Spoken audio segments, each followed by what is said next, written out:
Good evening. So by training, I'm a pediatrician. I'm a CDC-trained medical epidemiologist, and I happen to have been doing technology for my whole medical career, which is a couple decades long right now, working in large academic centers. I was formerly the Associate Director for the National Center for Infectious Diseases and the Chief Information Officer there. So, I have an expression that I talk to people about, because one of the things I do is I founded a medical device. It's called Medical Device Innovation, Safety, and Security Consortium. We have tens of healthcare systems. We have manufacturers of medical devices. We have technology companies, infrastructure companies. We work with the government. And I say, take my data, but don't take my life. We've had decades of discussions around security and privacy in healthcare. And if I had a nickel every time someone said security and privacy, I'd have a lot of nickels. If I had a nickel every time somebody said security and safety, I'd go home poor. So where's the safety beef? What's going on? So one of the big things, and I don't know who's aware of this, but the FDA just came out with guidance for the first time in the last week regarding medical devices and cybersecurity. So in the last 18 months, we finally have been seeing an uptick in the press. The Government Accountability Office started out worrying about medical devices that are implanted and cybersecurity and health, because in the last couple of years, people started to hack devices. Okay? What's interesting is that hacking devices is not very scalable. It's scary, but it's not scalable. And then you factor in things like malware. Now, think back to the centrifuges in Iran, right? Where somebody created the Stuxnet malware. And what happened? The centrifuges didn't really work very well.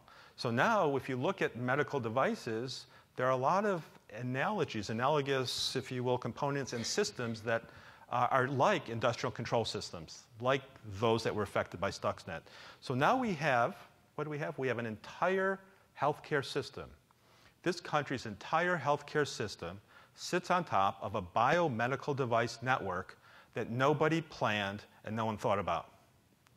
If you go into your average hospital here in New York or your healthcare system and you unplug the network, how well do you think that healthcare system is going to be delivering care? Very little care is going to get delivered. And what happens if those devices start to just malfunction? The risk to patient safety is very substantial. Okay? So we've really entered, and people are finally starting to admit this, we've entered a new reality, which is the need to really worry about, from a healthcare delivery perspective, the integrity and the robustness, the efficacy of our healthcare system. But if we're going to look at healthcare and cybersecurity, as an epidemiologist and a CDC guy, public health guy, I look at it at a population level. So what does that mean? That means, let's say somebody wanted to do something bad, like put a bomb in a city. It happens. Now, what happens when they put the bomb in the city at the same time they shut down the hospital systems? Okay? Now we're impacting critical infrastructure. This is a Homeland Security issue. This is entirely plausible. It's plausible because you can actually shut down wireless networks just by driving into a parking lot and having certain equipment that will take down wireless networks in a hospital. And there are other ways to take down the equipment in hospitals. So if you move from the patient care perspective, and you may have seen Homeland Security where they hacked into the movie Homeland Security, where they hacked into the implanted defibrillator and they shocked the vice president and he died. That's a patient-level care. Now we're looking at population impact from a healthcare perspective. We can look at population impact in another way. Imagine a pharmaceutical company. Now we're going to cross through industries. That was healthcare purely. Now we're going to go to pharmaceutical. What happens if I hack into a drug company and I change the formulation of a drug that has a little tiny therapeutic index? That means, a little bit too much and the patient gets really sick. Okay, a little bit too little, nothing happens. Take Coumadin and warfarin, right? A little bit of adjustment in that formulation and the patient's going to start bleeding out. No one's going to know about it. Right? You could make the systems go back to normal, wait another 4 months, and do it again for a month.